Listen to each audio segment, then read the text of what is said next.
Even basic material editor provides a lot of functionality, but it does not compare, of course, how much we can modify in advance.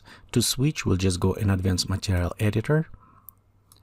And notice it does change. Now we have way more tabs available for us to work with. And we can modify properties, we fine-tune and define. So from this point, we will using Advanced Material Editor in our tutorials. So the basic, it's kind of nice to start, but overall, when you start learning and when you have access to all these flexibilities, you don't want to go back. So notice as we change, now on a drop down, we have it a little bit more. We have it also volumetric and ecosystem mix. So we have quite a bit more type of materials we can create it. Okay, our mapping is kind of still same. Also, we have the ability to modify our materials, includes anti-aliasing and quality. Again, that will increase quality, but it will also affect our render as usual. Now we also have properties for this material, how it will interact with the world and render. For example, we can go and create a double-sided material. We can say receive shadows, cast shadows, only shadows. So we have all of these properties that we can modify.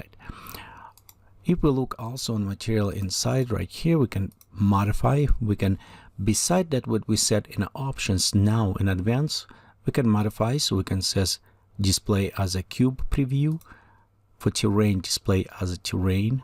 So when you start working, and this will be applied just to that material, which is nice, so it won't be necessarily global as another one.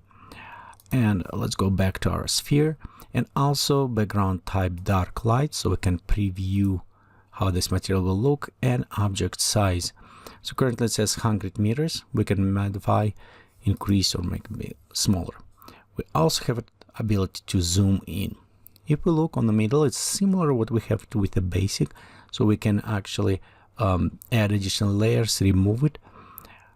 On the side only we have an additional, it is a loaded layer. So before, if you remember, we can create new other ones, but right here we save layer, we can just load it additional material as a layer. The biggest change is happening right below, because before we have a few properties and we have a limitation how we can modify here. So currently we have way more tabs, and they do change depending on what type of the material you have.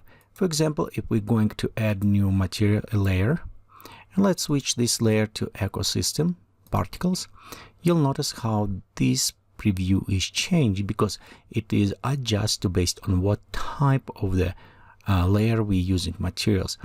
It doesn't matter, we can stack all different type of the layers multiple times. So let's go start with default and basic. We have a property to modify color, and color can be based on constant one color. We can map it some picture, use like UV mapping or other things. We can create procedural colors or natural grain. Natural grain is latest one addition was added, where you can modify between few colors how they will interact, balancing distortion on this.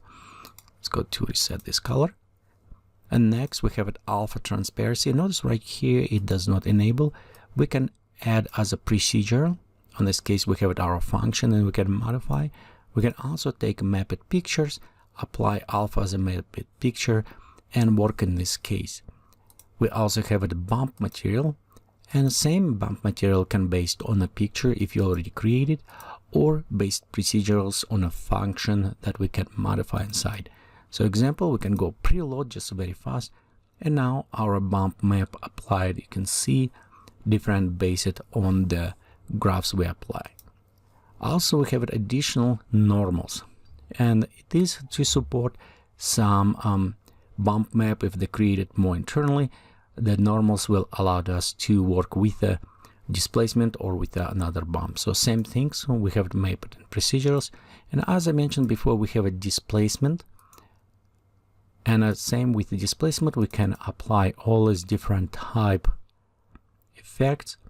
And if bump map actually does not change the shape of the object itself, displacement do. So these will change some edges.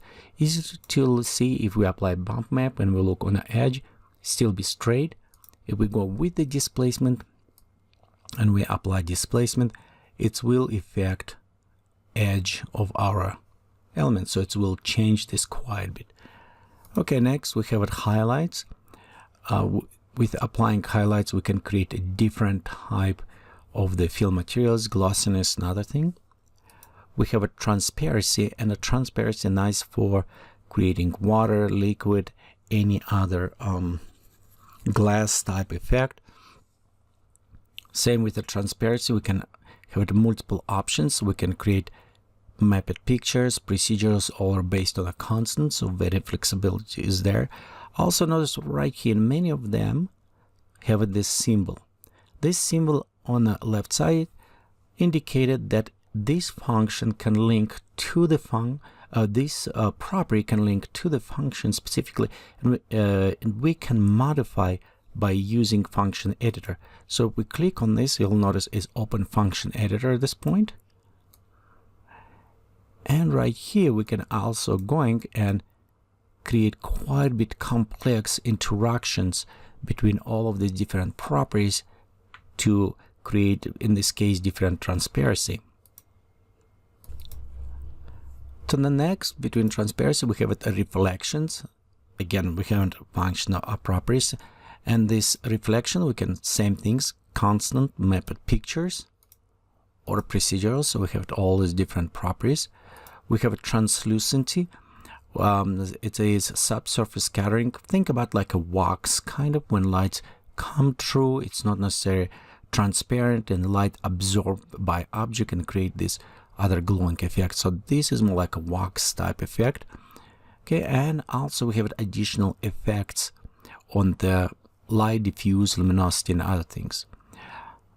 If this is a base first layer, if we have any secondary layer created, we'll have also additional tab called presence, and this has allowed us distribution of this material based with a layer below. So for example, we can say what is altitude for this material we wanted, fuzziness, slope constraint, and orientation. So this way, when we will create a landscape, we can specify if it's snow, for example, it can be on a top, it can be on a north side, and all these additional properties we can do inside the presence. A couple things to notice when you make a second layer, that for example in a bump map, you'll have the ability to add underlaying bumps. So it won't have it in our default, but right here we can say work add with, and you can see how is now the interaction, so the allowed bumps. So we can kind of override different bumps or how they intense from layer to layer.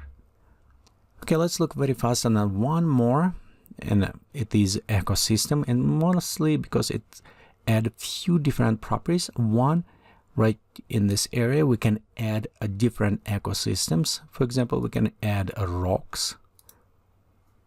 Okay, we can add plants, we can add object, and we can populate them based on this. And about ecosystem, in the next tutorial we'll look just a little bit closer how the ecosystem work. We also can specify density for population for the ecosystem, and the density also included slope influence, clumping, how they come together, all these additional properties. We can have it scale, area, orientation for our properties, colors overall, and this is add variations a little bit to the color. So if you, for example, a rock, you don't want to look exactly the same, you can add a little bit variation or base it on terrain or other properties, on positioning or other elements on altitude can be, and you can control how the variations in coloring happen. And of course we have our properties for the altitude, slope, constraint, rotation, what we looked before. And one more tab now we have it, it's called animations. So we actually can animate a little bit of variations and on our object, on our ecosystem. So we can have it some offset if you work with rocks, plants, or other things. Also notice as if we enable, we have access to our random functions, so we can driving function with function editor. And nice things right here, we have a loop animation phasing, so it will calculate, and it will be many times when you do animation, sometimes you come to the end frame, you want to start from first frame, and you notice little bit jump happening in animation because they not stick. If you enable loop animation phasing, it will help you to loop properly. In this case, if we have plants underwater and I want them going smooth with water, we can do that way. Okay, so this is overview. Of course, we have it way more. We have it also like PBR materials example, which is add quite a bit more different elements like metallics, roughness, ambient occlusions, additional properties. Two side materials where you can create two different materials and work with them how they like on the leaves or other ones with the layers. Okay. We also have it mixed materials, which is allowed us interaction between two materials, how they're going around. Think about maybe rust on top of metal or something inside. So notice right here also we have it different type of the properties available to us based on what that material. And again, this is just an overview of material editor. We'll look more close on each type of material later when we have it in our material editor sections, and we'll kind of start playing a little bit more with this and see how those materials work together.